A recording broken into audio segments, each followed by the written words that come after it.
감사합니다. 우리 하나님 말씀, 오늘은 레위기 7장 38절의 말씀을 함께 보시겠습니다. 전체 슬라이드가 제가 저장을 안 해놓은 것 같아요, 저기서. 그래서 지난주께 떴던 것 같습니다. 오늘은 레위기 7장 38절 말씀 함께 보시겠습니다.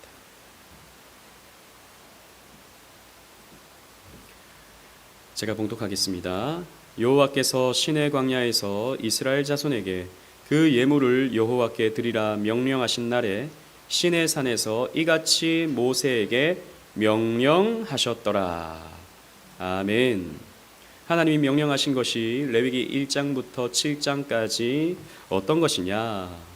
우리 지난주에 살펴봤던 것처럼 구약의 5대 제사입니다. 그 가운데 이제 앞부분 1장부터 6장까지 쭉 살펴보면 제사자의 관점에서 어떻게 5대 제사를 이해해야 하는가에 대한 내용이 처음에 많은 부분으로 이렇게 소개되고 있고요. 그리고 6장 말미와 7장에서 이제 제사장 관점에서 이 5대 제사를 어떻게 이해해야 하는가 우리가 이렇게 쭉 살펴보고 있습니다. 이 구약의 5대 제사는 처음에 여러분 우리 지난주에 세 가지의 제사를 배웠습니다. 뭐였죠? 처음에 번제였습니다. 이 5가지 제사, 첫 번째는 번제였습니다. 두 번째는 뭐였죠? 소제. 역시 수준 있는 우리 교회 스웨베 드리는 분들입니다. 세 번째가 뭐였죠? 화목제였습니다. 이제 오늘은 네 번째 속죄제, 그리고 5번째 속건제, 이렇게 살펴볼 텐데요. 이 5가지를 조금 구분해 보면 앞에 있는 이 3가지의 제사는 죄와 관련 없는 하나님 받으시는 향기로운 냄새로 받으시는 제사가 됩니다. 오늘 우리가 살펴보는 이 2가지 제사, 속죄제와 속건제는 죄와 관련 있는 제사가 되죠. 따라서 이 앞에 있는 이 3가지의 제사는요, 자발적으로 드리는 제사입니다. 내가 하나님 앞에 기뻐서, 하나님 앞에 드리고 싶어서 즐거이 나와서 자발적으로 드리는 제사가 이 앞에 3가지의 제사고요. 오늘 우리가 살펴보는 2가지의 이 속죄제, 속건제는요, 의무적인 제사라고 할 수 있습니다. 이건 마땅히 해야 되는 거예요. 죄를 지었으면 혹은 다른 사람에게 피해를 끼쳤으면 마땅히 바쳐야 하는 제사, 의무적인 제사가 되는 것입니다. 그래서 이렇게 5대 제사는요, 크게 2 부분으로 나뉠 수 있고요. 오늘은 이 속죄제와 속건제에 대해서 함께 살펴보고자 합니다. 네 번째 제사인 이 속죄제는요, 히브리어로 하타트라는 말입니다. 그러니까 하타트 제사. 여러분, 하타트는 아주 유명한 말이에요. 우리가 히브리어 중에서 몇 가지 기억할 필요가 있는데, 물론 우리가 히브리어까지 다 쓸 필요는 없습니다만 하타트라는 히브리어가 있다라고 하는 것을 우리는 기억할 필요가 있습니다. 왜냐하면 이 말은요, 죄라는 뜻을 가지고 있기 때문입니다. 즉 직역하면 죄 제사가 됩니다. 영어로 표현하면 sin offering이 되는 거예요. 죄 제사. 여러분, 죄가 무엇입니까? 히브리어로 아타트인데 이 말은 우리말로 관역을 벗어나다라고 하는 뜻을 가지고 있어요. 여러분 예전에 들었었죠, 그죠? 관역을 벗어나는 것이 죄입니다. 그러니까 하나님의 영광이라고 하는 요 엑스텐이 있는데 이것에 정확하게 맞지 못하고 가다가 멈추거나 아니면 지나쳐버리는 거, 이 모든 것이 뭡니까? 죄가 되는 거예요. 그러니까 하나님이 원하시는 것에 대해서 우리가 다다르지 못하고 온전히 거기에 합당하지 못하고 그것에 지나치는 그 모든 것이 뭡니까? 죄가 되는 것이죠. 이 죄 문제를 해결하는 제사가 바로 속죄제가 된다는 것입니다. 이 속죄제는요, 어떤 특징을 갖고 있냐면 죄로 오염된 곳을 씻는 제사의 의미가 있습니다. 죄로 오염, 죄는 우리를 오염시키잖아요. 그 오염을 씻는 그런 의미가 있기 때문에 정결제라고 하기도 하고요, 정화죄라고 하기도 합니다. 그래서 이 4장부터 5장까지 이 속죄제가 소개되고 있는데요, 크게 본다면 처음에는 서론, 두 번째는 대제사장이 죄를 지었을 때 어떻게 용서받기 위한 제사가 드려지는가, 또 회중에 대다수의 사람들이 죄를 지었을 때, 국민적인 이런 죄를 지었을 때 어떻게 속죄제를 드리는가. 그리고 족장, 그 지역의 족장이 죄를 지었을 때는 어떻게 속죄제를 드리는가. 그리고 평민, 보통 사람들이 개인적으로 죄를 지었을 때는 어떻게 또 제사를 드리는가.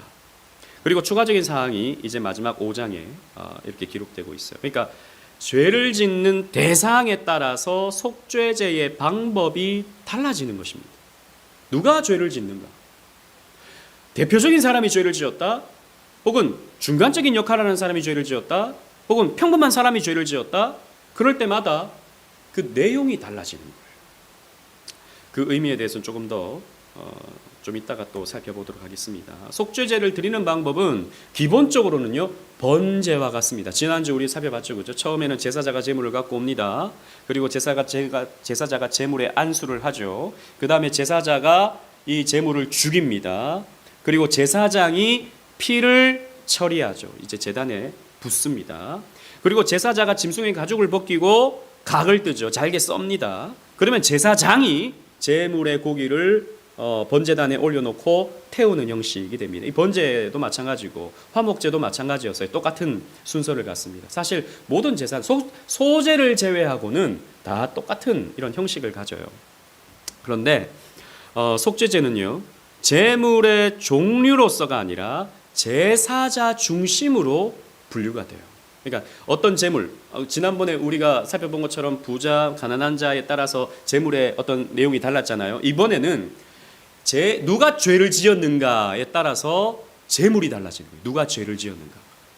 제사장이 죄를 범했을 때, 그러니까 종교적 지도자, 이 사람이 죄를 지었을 때는 뭘 바쳐야 되는가? 숫소를 바쳐야 되는 거예요. 숫소. 여러분, 지난주에도 우리가 살폈지만 숫소는 가격이 싸겠습니까? 비싸겠습니까? 엄청 비싼 거예요. 이거 최고로 비싼 거예요. 그러니까 대제사장의 죄는 그만큼 크다, 작다? 크다라는 거예요. 그 공동체를 대표하는, 특히 신앙 문제에서 대표하는 사람의 죄는요, 더욱 크다라고 할 수 있는 거죠. 이런 말씀은 저에게 부담이 되죠. 여러분, 제가 어떤 잘못된 판단을 하고 제가 죄를 지었을 땐 그건 저의 개인만의 문제가 아니죠. 우리 교회 전체의 문제가 되죠. 그렇지 않습니까? 제가 큰 문제를 지으면 우리 교회 전체가 이렇게, 우리는 작아서 사실 우리는 다 딴 교회 가면 그만입니다라고 할 수도 있겠지만 교회 전체가 상처를 받아요. 큰 교회 목사님이면 더욱 그렇겠죠. 그죠? 특히 우리나라 대통령이 심각한 죄를 지었다라고 하면 국가 전체가 이렇게 흔들리는 겁니다.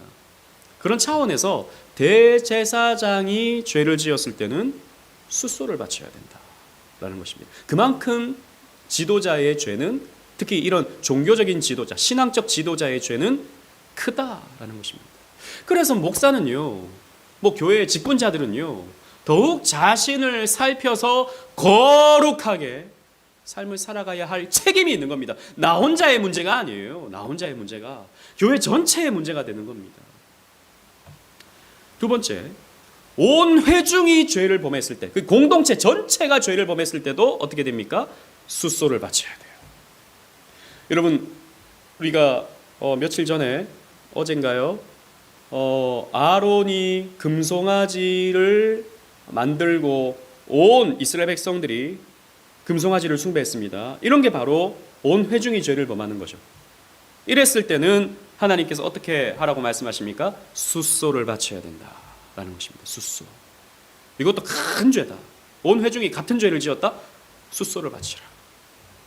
그리고 족장이 죄를 범했을 때, 마을에 족장이 죄를 범했을 때는 뭘 바치는가? 숫염소를 바치는 거예요. 그만큼 좀 작은 거죠. 좀 작은 거예요. 그 다음에 평민이 죄를 범했을 때는 어린 양 암컷을 바치는 거예요. 어린 양 암컷. 이 내려갈수록 좀 더 가격이 싼 것 같아요. 자세하게 잘 모르겠지만. 그리고 가난한 자들이 죄를 범했을 때는 또 어떻게 됩니까? 비둘기. 가난한 자들이. 참 하나님은요, 가난한 자들에 대한 배려가 참 많습니다. 그래서 여러분 너무 가난하고 물질적으로 힘들면요, 헌금에 너무 여러분 눌리지 마시고 할 수 있는 만큼, 요만큼만 해도 아무런 문제 없습니다. 하나님 그 마음 받으세요. 가난한 자의 두 렙돈을 하나님께서 귀하게 받으십니다. 돈 많이 벌면 그때 많이 하세요. 적게 벌었을 때는 조금만 해도 내가 그래도 이렇게 좀 해야 되는데, 여러분 그런 부담 너무 갖지 마세요. 가난하면 조금만 해도 하나님이 충분히 받으십니다. 근데 늘 가난하대. 막 좋은 집 살면서도 난 가난하대. 그러면 안 되고, 그러면 안 되고. 그리고 가난한 자들의 죄를 범했을 때 비둘기도 못 잡았으면 어떻게 됩니까? 고운 가루 10분의 1 에바를 바쳐야 돼요. 10분의 1 에바. 이게 뭐냐? 우리 에바 그러면 잘 모르니까, 에바는 사실 한 드럼통이거든요. 드럼통. 그러니까 10분의 1 에바면 약 곡식 가루 2리터. 그러니까 1.5리터의 쌀 넣은 정도? 그 정도 바치는 거예요. 여러분 1.5리터의 쌀 담으면 얼마 정도 될까요, 요즘에? 몰라요. 저는 뭐 마트에서 쌀을 안 사와서 잘 몰라요. 하지만 그 정도는 누구나 할 수 있다라는 거죠. 그 정도는 밀가루 한 포대, 이거 누구나 할 수 있는 거잖아요. 밀가루 한 포대는 얼마쯤 합니까? 요만한 거. 제가 생각할 때는 몇천 원 할 것 같아요. 밀가루 요만한 거 1.5리터 정도면 누구나 바칠 수 있는 거죠. 그 정도 바치게 되는 것입니다. 그러니까 누가 죄를 지었느냐에 따라서 재물이 달라진다라는 것입니다. 그리고 또 속죄제의 특징은 또 어떤 차이점이 있냐면 가장 큰 특징이라고 할 수 있는데요. 재물의 피를 처리하는 방식에 있어서 또 달라집니다. 재물의 피를 처리하는 방식. 제사장이나 백성 전체가 죄를 범했을 때 제일 큰 문제가 되는 거죠. 이때 이랬을 때는요, 피를 먼저 성소의 휘장에 7번 뿌립니다. 휘장, 성소 휘장. 성소는 전체 자체가 휘장으로 되어 있죠. 그 휘장에다가 7번 뿌리는 것입니다. 7번 뿌리고, 그 다음에 성소의 향단, 이제 성소 안에 딱 들어가면, 입구에서 딱 들어가면, 여러분 제 입장에서 딱 입구에 들어갔을 때 오른쪽에는 뭐가 있습니까? 떡상이 있어요. 떡상. 왼쪽에는 뭐가 있습니까? 등잔대가 있습니다. 등잔대. 정면에 뭐가 있습니까? 향단이 있습니다. 분향단. 향 피우는 향단. 그 넘어서 이제 지성소. 그 또 휘장이 가로막고 있고 넘어서 지성소가 있는 거예요. 우리 설권사님 제가 그 코팅해 준 그림에 있습니다. 우리 권사님이 최근에 또 레위기 또 같이 공부하고 또 새벽에 말씀 나오니까 예전에 우리 나눠드렸던 유인물 제가 나눠드린 적 있었거든요. 우리 출애굽기 할 때 성서 우리 다 공부하면서 제가 나눠드린 거, 그걸 아직도 가지고 계시고 이 노트를 다 하셔가지고 그거 다시 보시려고 코팅까지 얼마나 많이 보셨는지 쪼글쪼글해요. 종이가 쪼글쪼글해요. 제가 그거 보면서 은혜롭다. 이 쪼글쪼글한 이 모습이 참 은혜롭다 싶은 거예요. 네, 저 분향단에다가 이 그림 제가 또 요 앞에 이게 분향단이거든요. 휘장 바로 앞에 있는 거기 모서리마다 뿔이 있습니다. 뿔 뾰족뾰족, 여기 보시면 이제 뾰족뾰족하죠. 여기 뾰족한 데다가 이제 피를 바르는 거예요. 피를. 대제사장이나 백성 전체가 죄를 범했을 때는 이런 의식을 갖게 된다는 것입니다. 그리고 남은 피는 성막들에 있는 번제단 밑에다가 다 쏟게 되죠. 또 대제사장이나 백성 전체가 죄를 범했을 때, 이럴 때는요, 고기는 제사장이 먹을 수 없습니다. 이 고기는 먹을 수 없어요. 평민들이 죄를 지었을 때는요, 그 고기를 제사장이 먹을 수는 있긴 합니다만, 대제사장이나 백성 전체가 죄를 범했을 때는 먹을 수 없어요. 그리고 이 제물은 진영 바깥으로 나가서, 영문 밖으로 나가서 정결한 곳에서 이건 다 불태워 없애버려요. 아무도 못 먹게 해야 돼. 이건 족장과 평민의 죄를 속하는 제물의 고기는 성소에서 제사장이 먹을 수 있어요. 그리고 그러니까 이 누가 죄를 범하느냐에 따라서 피를 어떻게 관리하는가, 그 피를 관리함에 따라서 고기를 또 어떻게 먹는가의 차이가 이 속죄제에 있다라는 것입니다. 고기를 어떻게 처리하는가도 사실 피와 관련되어 있는 거예요. 속죄제의 의미는 뭐냐? 여러분, 죄는요, 지은 사람을 오염시킨다라는 거예요. 그러니까 죄를 지었다. 그러면 그 사람이 오염되어 있는 거예요. 그래서 죄를 지은 사람이 활동하는 모든 것이 오염되어 있다라고 하는 것을 이 속죄제가 보여주는 것입니다. 여러분 보세요. 성막들까지만 들어올 수 있는 족장이 있잖아요. 성막들까지만 족장은 들어오잖아요. 사실 일반 백성도 이 뜰 안에까지는 다 들어오죠. 여기서 이제 짐승을 잡고 피를 쏟고 하니까. 그러나 이 안에 성소 안에는 누가 들어갈 수 있습니까? 제사장만 들어갈 수 있죠. 특히 지성소는 누가 들어갈 수 있습니까? 대제사장만 들어갈 수 있습니다. 그래서 대제사장이 죄를 지었을 때는 어디까지 들어가죠? 성소 안에까지 들어가서 향단에 피를 발라야 되는 것입니다. 왜? 거기가 오염되어 있으니까. 그러니까 제사장의 영역이 오염되어 있는 거예요. 그럴 때는 피를 그 안까지 들어가서 발라야 되는 것입니다. 그러나 일반 백성들은 이 안에 못 들어가요. 여기까지만 들어오는 거예요. 그럼 여기에 피를 쏟는 겁니다. 이렇게 피와 관련되어 있다라는 것이죠. 그래서 제사장이 지은 죄는 자신뿐만 아니라 성소까지 오염시킨다. 그래서 목사의 죄는 교회를 오염시키죠. 제가 잘못된 설교를 하고 제가 오염된 설교를 하면 교회 전체를 오염시키는 겁니다. 그래서 여러분들이 그냥 목사의 건강을 위해서 기도하는 것도 너무 좋지만 목사의 신학을 위해서 기도하는 게 더 중요하다. 우리 목사님이 바르게 배우고 우리 목사님이 바르게 설교하고 우리 목사님이 바르게 삶을 살아가는 이런 모습을 보일 수 있도록 기도하는 게 필요하다라는 겁니다. 그래서 보시면 이제 신분에 따라서 죄의 범위가 달라져요.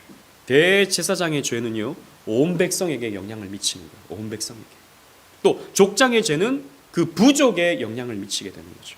일반 백성의 죄는 개인에게 이제 적용이 되는 것입니다. 이렇게요, 속죄죄는 누가 죄를 짓느냐에 따라서 그 피가 어디까지 발라지는가에 대한 차이의 문제로 적용된다는 것입니다.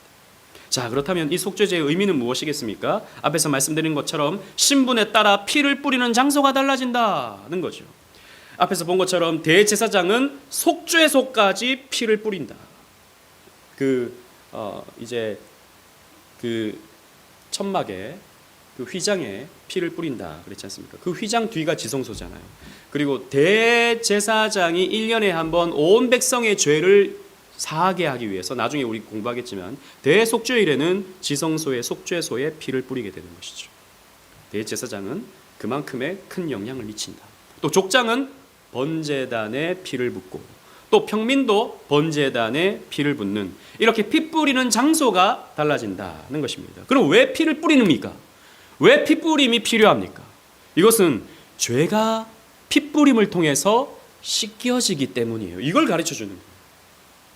사실 피는 희생이죠. 그러니까 죄는 희생을 통해서 씻겨진다라고 하는 것을 보여주는 것입니다. 그래서 속죄죄는요, 드리는 사람이 어떻게 해야 되냐? 죄를 깨달아야 됩니다. 아, 내가 이런 죄를 지었어. 이건 죄야. 이건 심각한 죄야.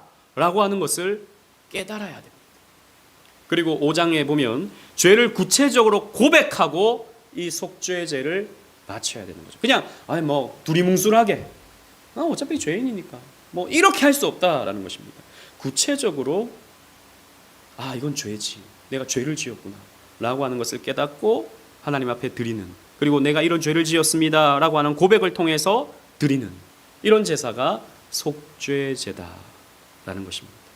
그래서 여러분, 우리가 회개하는 것도 사실은 맨날 죄를 지으니까 우리는 너무 디테일하게 죄를 고백하면 너무 많아요. 아침부터 24시간 죄를 지으니까 다 하기가 쉽지 않죠. 그래서 우리 그냥 두루뭉술하게 주일날 와서 하나님 저 용서해 주세요. 하나님 우리 죄인입니다. 이걸로 그냥 끝나는 경우가 많은데, 그러나 여러분, 성령께서 우리 마음 가운데 찾아오시면 내가 짓는 그 어떤 특정한 행위가 죄라는 것을 책망할 때가 있습니다. 이건 죄야. 이건 하면 안 되는 거야. 라는 것을 책망할 때가 있죠. 죄를 짓기 전에 그걸 책망할 때도 있고, 죄를 짓고 나서 책망할 때가 있죠. 그럴 때는 우리가 하나님 앞에서 바로 그때, 그 즉시 하나님, 제가 죄를 짓습니다. 하나님, 나는 저의 힘으로 이 죄를 이길 수 없습니다. 그리스도의 능력으로 이기게 해주시옵소서. 라고 짧게라도 우리가 기도하는 게 필요합니다. 그래야 죄를 이기지, 그냥 두루뭉술하게 넘어가면 우리는 또 그냥 넘어가는 것입니다. 여러분, 속죄제를 생각해 보십시오. 속죄제는 그냥 용서해 주세요, 아멘, 이걸로 끝나는 게 아닙니다. 구약시대 때 여러분들이 죄를 지었으면 이거 엄청난 시간이 필요해요. 성소까지 와야 됩니다. 저 멀리 살면, 저 위에 베델에 살거나 저 위에 단에 살면은 며칠을 걸어와야 됩니다. 뭘 가지고요? 재물을 가지고요. 그리고 그 재물 바치는 게 여러분 쉽습니까? 뭐 소 한 마리, 뭐 대제사장이 소 한 마리지만 일반 뭐 양 한 마리 바치는 게 여러분 쉬운 겁니까? 그거면 며칠을 먹고 몇십 명의 사람들이 먹는 양식인데 그거 바치는 게 쉽겠습니까? 그렇지 않아요. 그런데 그걸 바치면서 내 죄가 이렇게 크구나, 내가 이렇게 큰 죄를 지었구나 라고 하는 것을 하나님 앞에 고백해야 되는 거예요. 그렇게 죄가 무겁다는 것을 생각하게 되는 거죠. 내 죄가 그냥 없어지는 게 아니고 이게 참 무거운 거구나 라고 하는 것을 생각하게 되는 것입니다. 우리도 그렇게 사실은 죄가 얼마나 무거운 것인지를 생각할 줄 알아야 되거든요. 그런데 우리는 왜 죄가 무겁지 않습니까? 왜 나의 죄가 마냥 무겁지 않게 느껴집니까? 우리는 신약 시대 안에 살아가기 때문입니다. 여러분, 속죄제는 무엇을 의미하겠습니까? 당연히 그리스도의 죽음을 의미합니다. 예수 그리스도의 죽음이 우리의 죄를 씻어준다는 것을 예표하는 제사가 바로 속죄제입니다. 그래서 그 무거운 우리의 이 죄의 무게를 누가 대신 지셨어요? 예수 그리스도께서 대신 지신 것입니다. 그래서 그리스도께서 그 십자가에서 흘리신 보배로운 피가 우리의 죄를 씻겨주시는 거예요. 그 흘리신 보혈이 우리의 죄를 깨끗하게 씻어주는 겁니다. 그래서 우리는 그 무거움에서 벗어나는 거죠. 그래서 우리는 그 무거움에서 해방되는 것입니다. 여러분, 히브리서 9장 12절에요. 예수 그리스도의 그 십자가 제사를 이렇게 표현하고 있습니다. 우리 다 같이 한번 읽도록 하겠습니다. 9장 12절 시작. 염소와 송아지의 피로 하지 아니하고 오직 자기의 피로 영원한 속죄를 이루사 단번에 성소에 들어가셨느니라. 아멘. 염소와 송아지의 피로 우리의 죄를 씻지 아니하고 자기의 피로 영원한 무엇을요? 속죄를 이루셨어요. 영원한 속죄. 만약 우리가 구약시대 살면은 죄 지을 때마다 와야 되는 거예요. 물론 뭐 사소한 죄는 아니었겠죠. 이런 희생 제사를, 이 속죄 제사를 드릴 때 뭐 사소한 뭐 약간 생각하고 뭐 이런 죄로 뭐 속죄제를 드리진 않아. 드러난 죄. 그래서 재판을 받고 이거는 속죄제를 드려야 돼라고 하는 이런 장로들의 판결이 있을 때 그 사람은 속죄제를 드리러 왔을 거예요. 그런데 1년에 뭐 심각한 어떤 판결을 받는 그런 죄가 몇 번 있으면 몇 번을 와야 되는 거예요. 그럴 때마다 시마다 그렇게 속죄 제사를 바쳐야 되는데 우리 그리스도께서 영원한 속죄 제사를 십자가로 드리셨기 때문에 우리는 어떻게 됐습니까? 우리도 성소에 들어갈 수 있게 되는 것입니다. 이게 바로 속죄 제사가 가르쳐주는 본질이다는 거예요. 그리고 두 번째로 우리 속건제를 살펴보겠습니다. 속건제는요, 히브리어로 아샴이라는 말이에요. 속건제. 그래서 아샴이라는 말은 어떤 의미냐면 보상이라는 뜻을 가지고 있습니다. 보상. 여러분, 영어로 보면 guilty라는 말은 어떤 죄책 뭐 이런 뜻을 가지고 있잖아요. 죄책, 죄에 대한 책임, 죄에 대한 보상, 그런 의미를 갖고 있습니다. 그래서 이 속건제는 다르게 표현하면 보상제라고 할 수 있어요. 그리고 배상제, 어떤 보상과 배상, 그런 의미가 이 속건제에 담겨져 있습니다. 어떤 경우에 그러면 이 속건제를 드리는가? 첫 번째는 하나님의 것에 피해를 입혔을 때 드리는 것이 속건제다. 하나님의 것을 피해 입혔어요. 그러면 속건제를 드려야 돼요. 그리고 이웃의 재산에 피해를 입혔을 때도 속건제를 바쳐야 되는 것입니다. 그럼 속건제는 또 어떻게 드리는가?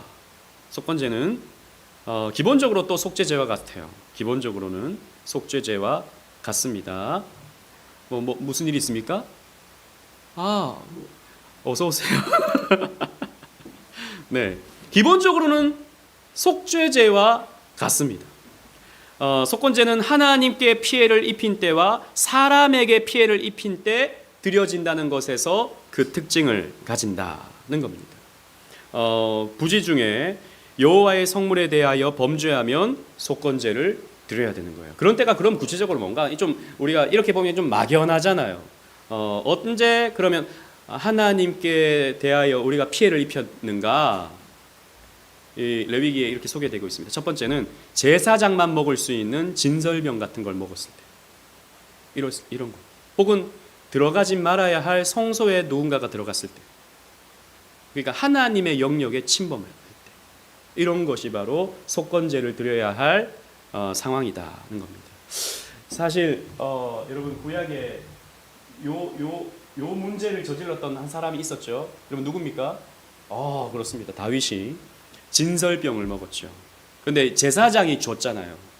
그때 당시에 제사장이 배고파서 막 허기진 다윗에게 이 진설병을 주긴 했었죠. 근데 원래는 원칙상으로는 진설병을 먹으면 안 되는 겁니다. 제사장만 먹을 수 있는 거기 때문이에요. 그리고 또 언제 속건제를 드려야 되는가? 11조를 드리지 않았을 때. 구약시대 때는 11조가 의무였습니다. 자신의 어떤 소득의 10분의 1을 하나님 앞에 바치는 것은 규율이었죠. 근데 이걸 드리지 않았을 때 하나님의 것을 도둑질했다라고 말라기에서에 이렇게 평가를 하죠. 즉 하나님의 성물에 대해서 죄를 지었을 때 어떻게 해야 되느냐? 숫양으로 속건제를 바쳐야 되는 것입니다. 하나님의 성물에 대해서 죄를 지었을 때 숫양으로 속건제를 드리고 또 피해 값의 5분의 1을 더 붙여서 배상을 해야 되는 거예요.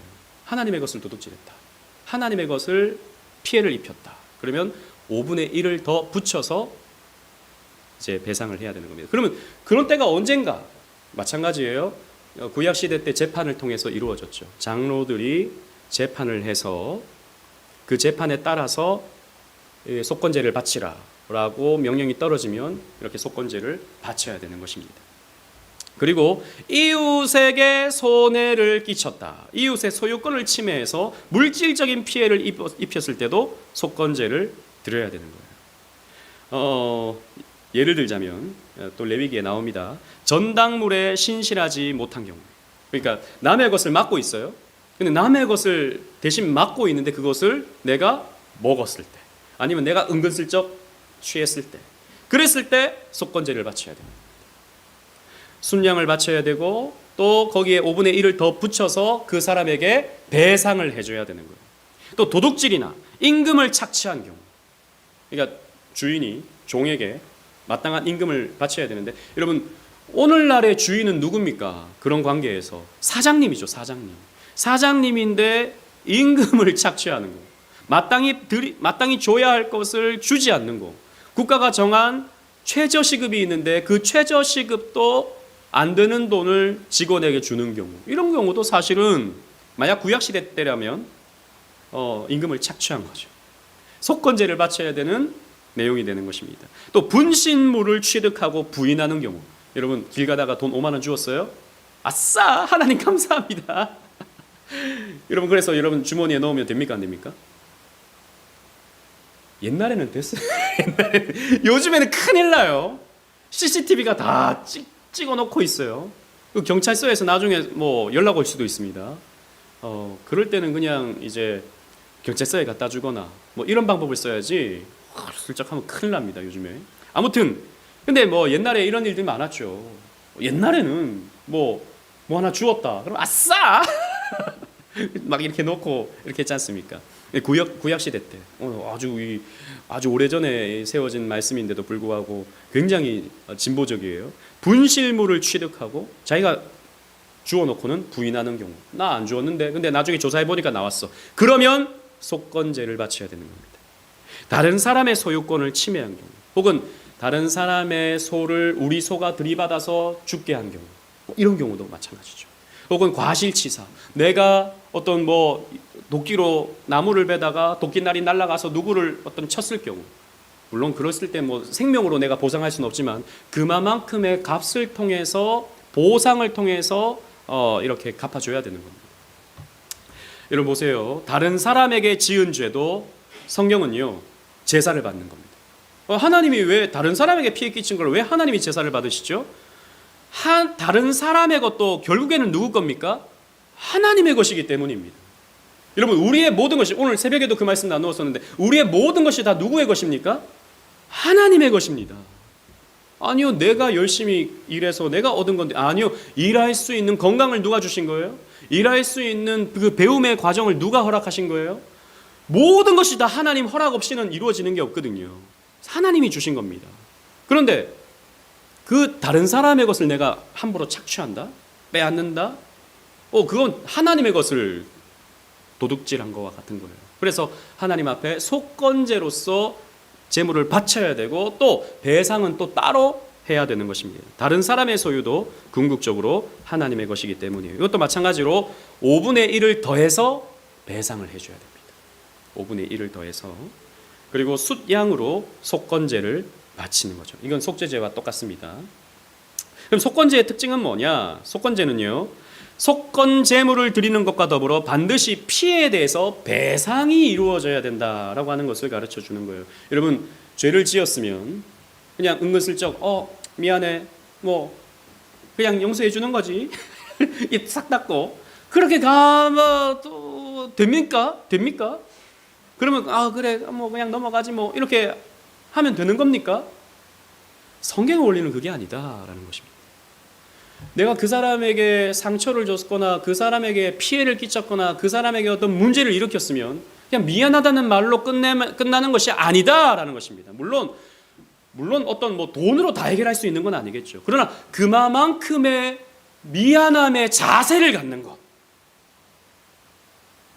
그만큼의 내가 책임을 지는 것, 이것이 우리에게 필요하다는 것을 가르쳐 주는 거예요. 여러분 그냥 용서가 되는 게 아니에요. 여러분 미안하다는 말로 그냥 끝나는 게 아니에요. 여러분 거기에 대한 책임을 져야 됩니다. 거기에 대한 그 문제에 대한 책임을 지는 겁니다. 배상이죠. 이게 성경의 원리다라는 것입니다. 우리는 너무 쉽게 용서받으려고 그래요. 너무 쉽게 우리가 하나님께 용서받는 거 은혜로 구원받으니까 이게 그냥 쉬운 거라고 생각합니다. 아니요 쉬운 게 아니에요. 조금 이따 더 구체적으로 설명드리겠습니다. 그리고 속건제물로 드리는 제물은요 순양 한 가지밖에 없습니다. 속건제물은 순양으로만 드려요. 제물을 순양으로 제한한 것은요 속건제의 특징이 피해에 대한 배상에 대한 책임이 있기 때문입니다. 그러니까 순양은 어떻게 보면은 아까 우리 속죄제에서 봤을 때 대제사장은 뭘 바쳤죠? 소를 바쳤죠. 평민은 평범한 사람을 뭘 바쳤죠? 양을 바쳤죠. 양은 비교적 그때 당시에 가격이 쌌던 거. 그러니까 이 최소한을 하나님 앞에 바치고 그 다음에 배상을 해주는 것이 속건제의 가장 핵심이다라는 것입니다. 최소를 하나님께 바치고 이 배상이 중요하다라고 하는 것이 속건제의 특징이다라는 것이죠. 자, 그러면 속건제의 의미는 뭐냐? 죄는요 하나님과 사람에게 피해를 입히는 게 죄입니다. 죄는 하나님께 피해를 입히는 거예요. 하나님의 것을 내가 도둑질하는 거예요. 하나님의 영역을 내가 침범하는 거예요. 이게 죄가 되죠. 또 하나님의 형상인 사람에게 피해를 입히는 거, 이게 다 죄가 되는 것입니다. 그래서 우리가 짓는 모든 죄는 궁극적으로 하나님께 죄를 짓는 것인데 죄에는 반드시 죄값을 치러야 한다. 배상, 보상을 해야 한다라고 하는 것을 알려줍니다. 이것이 나중에는 정례화가 되어서 하나님이 뭘 바치라고 말씀하시냐면 속전을 바치게 하죠. 속전. 이것은 하나의 성전세이기도 합니다. 이거는 하나의 이스라엘 사람들의 하나의 세금이에요. 여러분 지금도 이 유물이 남아 있습니다. 예수님 시대에 사용되어졌던 속전, 이걸 반세겔을 바쳤죠. 속전으로서 돈을 내야 되는 겁니다. 그러니까 사실 이거는 성전 유지를 위해서 필요했던 세금이긴 한데 어쨌든 속전이라고 불렸습니다. 이 속건제의 신약적인 적용을 해보면 이것이죠. 속건제는요, 예수 그리스도의 십자가 죽음을 통해서 우리의 죄값이 완전히 치러졌음을 보여주는 제사가 바로 속건제입니다. 예수님이 무엇이 되셨죠? 속건 제물이 되어 주셨다라는 것입니다. 그래서 예수님께서 그 값을 다 치러 주셨다라는 거죠. 예수님께서 무엇으로 죄의 값을 치러 주셨죠? 자신의 생명을 통해서, 자신의 목숨을 통해서. 여러분, 보통은요, 저 한 사람의 목숨값은 한 사람의 목숨값으로 대신할 수 있을 거예요. 속건제의 원칙으로 따지면 그렇잖아요. 거기에 5분의 1을 더해야 되니까 뭔가 돈을 좀 더 주긴 줘야겠죠. 물론 뭐 사람의 목숨값을 어떻게 여러분 수치화할 수 있겠습니까? 그건 뭐 거의 불가능하죠. 그러나 보세요, 우리는 그렇게 생각할 수 있습니다. 그러면 예수님 한 분의 목숨값이 온 세상 사람들의 죄값을 치러낼 수 있을까? 여러분 생각해 보세요. 있을까요? 한 사람의 목숨값은 한 사람만 할 수 있잖아요. 그런데 예수님의 목숨값은 온 세상 사람들의 죄를 용서하고도 남죠. 왜 그렇습니까? 그분은 하나님이시기 때문입니다. 인간인 동시에 하나님이시기 때문이에요. 그래서 그분의 생명은 영원한 생명입니다. 근데 그 영원한 생명값을 치르셨기 때문에 우리에게는요, 온 세상 사람들의 그 영원한 목숨값을 치르고도 남음이 있죠. 무한대기 때문입니다. 무한대. 그래서 예수님은요, 사람으로서 죽으신 것도 분명하지만 예수님은요, 하나님으로서 죽으셨죠. 그래서 예수님은 참 사람이시면서 동시에 참 하나님이신 것입니다. 자, 이사야 53장 10절에 예수님을 예언하면서, 이사야는 예언하면서 이렇게 표현하고 있습니다. 우리 다 같이 한번 읽어보겠습니다. 시작. 여호와께서 그에게 상함받게 하시기를 원하사 질고를 당하게 하셨은즉 그의 영혼을 속건제물로 드리기에 이르면 그가 씨를 보게 되며 그의 날은 길 것이요 또 그의 손으로 여호와께서 기뻐하시는 뜻을 성취하리로다. 아멘. 그의 영혼을 무엇으로 드리셨어요? 속건제물, 즉 배상제로 드리셨다라는 것입니다. 그래서 예수님께서 십자가에 달리셨을 때 마지막 말씀이 무엇이었습니까? 다 이루었다. 테텔레스타이. 이 말은 굉장히 경제적인 표현입니다. 다 갚았다라는 표현이에요. 예수님께서 십자가에서 다 갚았다라는 말씀으로 운명하신 것입니다. 왜요? 자신을 속건제물로 드리셨기 때문입니다. 우리의 죄값을 우리 주님께서 다 치러주셨기 때문이에요.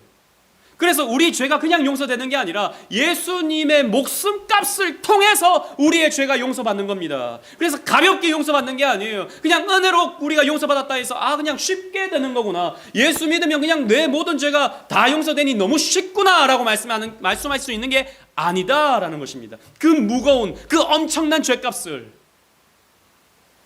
온 인류의 그 무거운 죄값을 그리스도께서 홀로 담당하신 것이죠. 그래서 여기 상함받게 하기를 원하다라는 말 나오잖아요. 여기 상함이라는 표현 히브리어로 보면요, 어떤 의미냐면 으깨지다라는 뜻이에요. 으깨지다.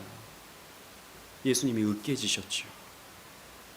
왜요? 그 짐을 감당하시느라, 그 온 인류의 죄값을 홀로 치러내시느라 그 몸이 으깨지시는 것입니다. 질고를 당하셨죠. 그래서 우리의 죄가 그냥 용서되는 게 아니라 예수님의 그 엄청난 고난을 통해서, 그 속건제물로 드리신 그 희생을 통해서 우리의 죄값이 치러졌다라고 하는 것을 우리는 꼭 기억할 필요가 있는 것입니다. 자, 그리고 이것을 조금 더 우리의 삶으로 확장하면 죄를 짓는 것은요, 그래서 빚을 지는 것과 같아요. 이게 보상을 해야 되는 것이기 때문에 죄를 짓는 것은요, 빚을 지는 것과 같습니다. 자, 그렇다면 주기도문은요, 죄를 빚으로 바꾸어서 묘사한다고 하는 것을 우리는 살펴볼 수 있어요. 무슨 말이냐?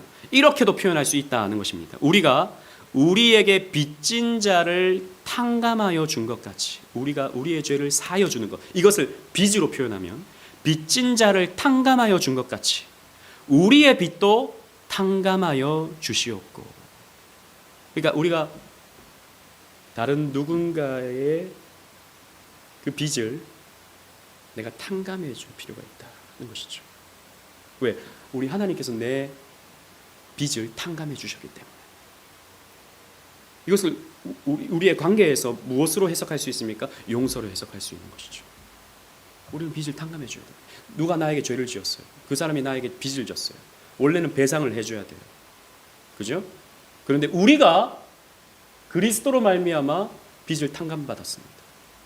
그렇기 때문에 우리는 다른 누군가의 빚을 탕감해 줄 줄도 알아요. 원래 그 사람이 나한테 책임을 져야 돼요.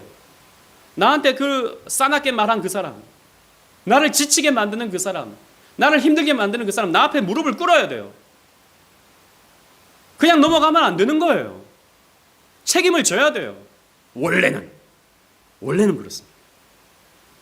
근데 그러함에도 불구하고 내가 탕감받았기 때문에 그 사람을요, 아무 일 없었다는 듯이 대해줄 수 있는 것입니다.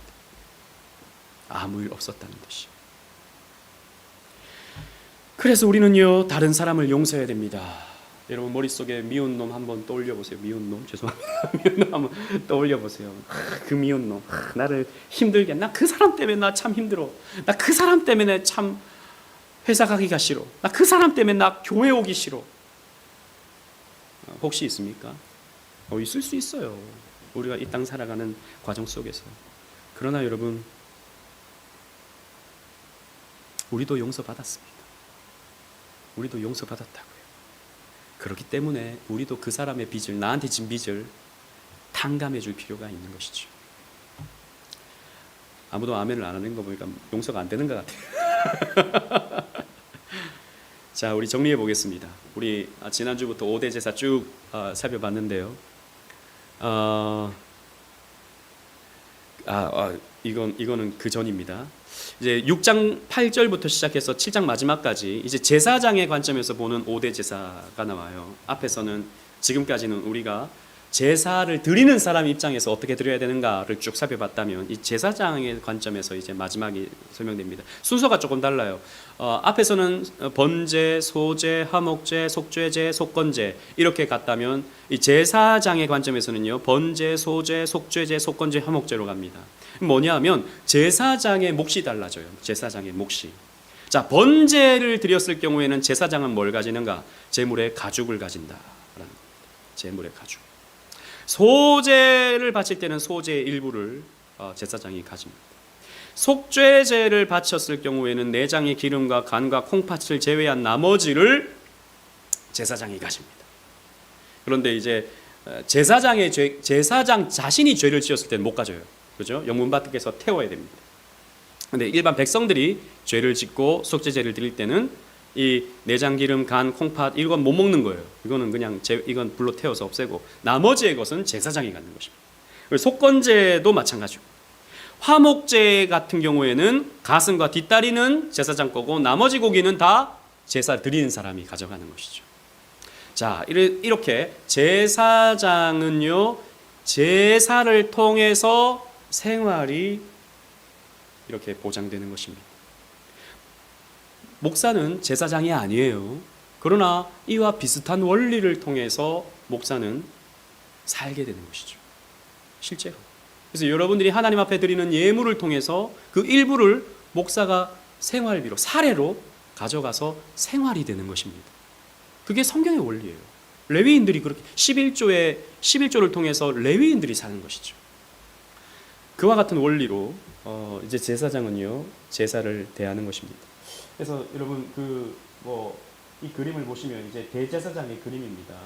이제 우리 새벽에 또 제사장 쭉 나오니 오늘 새벽에 이제 보석이 쭉 12개가 박히는 거 보지 않았습니까? 제사장은요, 늘 그래서 12지파 12개의 보석을 가슴에 두고 백성들을 위해 기도하고 백성들을 말씀으로 잘 지도하기 위해서 애쓰는 그런 역할을 해야 되는 것이죠. 그리고 백성들의 열매를 제사장은 먹고 사는 것입니다. 그런 원리를 가지고 살아간다는 것입니다. 그리고 이 5대 제사를 정리해 보면 이렇습니다. 자, 크게 앞에 번제, 소제, 화목제는요, 우리에게 의와 영생을 주시는 예수님의 삶에 대한 모형이라고 볼 수 있습니다. 그리고 두 번째로 속죄제와 속건제는요, 우리의 죄와 죽음을 해결해 주시는 예수님의 죽음에 대한 모형이라고 구분해 볼 수 있어요. 이렇게 구분해 볼 수 있습니다. 그래서 번제는 뭐냐? 우리가 살아가면서 하나님 앞에 완전한 순종, 온전한 순종을 해야 된다라고 하는 것을 우리에게 가르치죠. 예수님이 그러하셨던 것처럼. 물론 우리는 온전한 순종은 거의 불가능하지만, 그러나 우리 주님을 닮아서 우리 또한 온전히 순종하려고 애를 쓰는 것입니다. 여러분, 이게 우리에게 중요해요. 우리는 온전히 순종 못해요. 왜? 우리는 행동으로는 어느 정도 하지만 마음까지는 그게 안 되거든요. 그러나 그리스도께서 그렇게 하셨듯이 우리도 그 방향을 향해서 몸부림치며 살아가야 되는 것입니다. 그리고 소제는요, 감사와 성화. 우리 지난주에 배웠던 것처럼 이 소제는요, 우리가 갈려져야 되고요, 우리가 뜨거운 불, 고난을 통과해야 되고요, 그런 과정을 통해서 우리가 성화되어지고 하나님 앞에 감사하는 마음을 가져야 되죠. 그리고 화목제는 우리가 하나님과 늘 교제해야 된다라고 하는 것을 가르쳐 주는 것입니다. 즉 우리에게 의와 영생을 주시는 예수님의 삶에 대한 모형. 예수님께서 이것을 우리에게 보여주셨으니까 우리도 그렇게 살아야지 라고 하는 것을 우리에게 보여주는 것이고, 속죄제와 속건제는 죽음을 통해서 우리가 무엇을 얻는가, 죽음을 통해서 우리는 어디로 가는가를 보여주는 것이죠. 속죄제는 죄의 오염이 씻겨진다. 내 죄가 씻겨진다. 속건제는 보상이 이루어진다. 우리는 보상해야 되는데 그 보상을 그리스도께서 다 이루셨다라고 하는 것을 우리에게 가르쳐 준다라고 볼 수 있는 것입니다.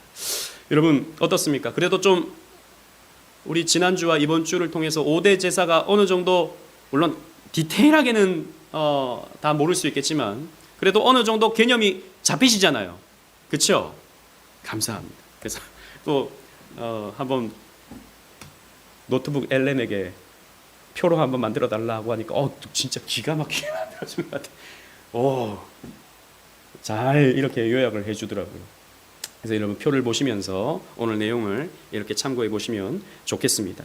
우리 함께 기도하면서 찬양하시겠습니다.